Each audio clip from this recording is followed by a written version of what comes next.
Hello guys, today we are going to have a quick look into the smartphone market of Singapore. So to start off our first activity, can you think of some brands that the Singapore smartphone currently has?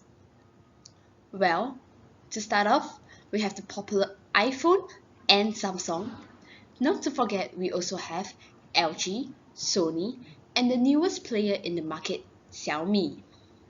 With this numerous brand of smartphone, what are some of the benefits that the smartphone bring to us?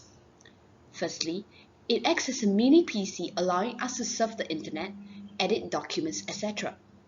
Secondly, it enables us to stay connected via multiple platforms like Facebook, Skype, and WhatsApp.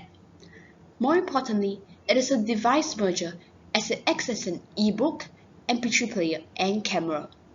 These days, the endless application developed for smartphone provides us also with ample entertainment.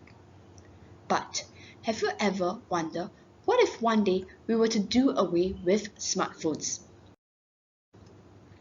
Will we be able to survive? Let us take a look at a clip on iPhone versus Android, which is pretty interesting.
With the video, let us now stop and reflect.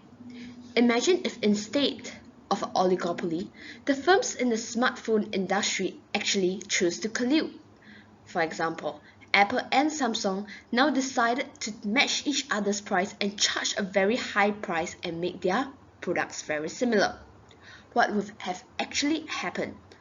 Would this outcome be beneficial for consumers and for the firms themselves? Now, imagine if it were the other extreme end. For example, the industry were operating in a perfectly competitive market. What would have happened? Firstly, we know that there will no longer be any barriers to entry for firms who want to enter the industry. All firms will also now make normal profits. It is also good for consumers as prices will now be lowered at price equals to marginal cost, and we no longer have to purchase smartphones at higher prices. But now what it means is that we'll all now be using similar smartphones.